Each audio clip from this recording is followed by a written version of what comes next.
Thomas stood at Farquhar, the top station of his branch line.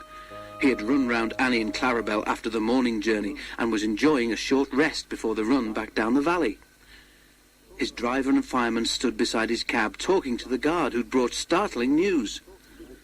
"Did you know that the station master was burgled last night?" he was asking. Thomas's driver shook his head. "You don't say," he exclaimed. "I didn't know he had anything worth stealing." "He's won cups for gardening," exclaimed the fireman. "All taken, and then the scoundrels had the cheek to pinch his car to carry them away in."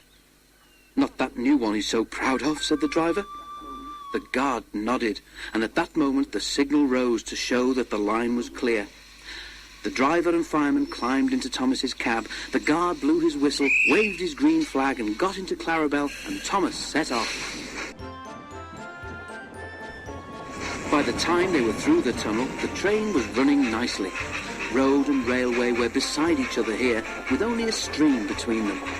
Thomas remembered his race with Bertie the bus. He'd only won because he could go through the hill, while Bertie had to go over it. A flash of colour on the road ahead caught his eye. He tried to go faster to look more closely. "Steady, Thomas," said his driver. "There's plenty of time." "Can't we get closer to that car?" panted Thomas. "It looks like station masters to me." "Lots of cars look like that," laughed the driver, but he opened the regulator and they began to draw level. There were two men in the car. They waved when they saw Thomas and tried to go faster. "That's the car all right, Thomas," said the fireman, "and those two must be the thieves. But we can't stop them, and they'll be gone long before the next station." "We need pencil, paper, and something to put a note in," said the driver. "We'll throw a message out at the next signal box." Quickly, he wrote the note, and they put it in the fireman's empty lunch tin. Then, drawing ahead of the car, Thomas whistled to attract the signalman's attention. They slowed so that the fireman could throw the box up to him, and as they went past, both driver and fireman shouted "Police!" at the top of their voices. By now, the stolen car had gone well ahead, and Thomas did not see it again.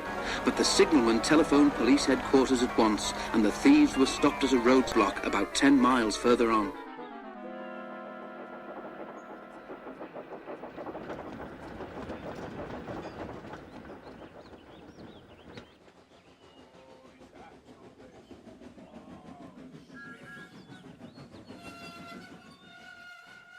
That afternoon, the Fat Controller travelled in Annie to Farquhar.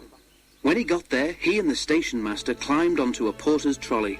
They told the passengers the whole story, and the station master thanked Thomas, his driver, and his fireman for their prompt action. The passengers cheered loudly, and they cheered even more when they heard that the station master's gardening cups had all been found undamaged in a sack in the boot of the car. "A long time ago," said the Fat Controller, holding up his hand for silence, "Thomas showed how valuable he is to the smooth running of my railway. I am sure you will all agree that today he has once again proved himself to be a really useful engine."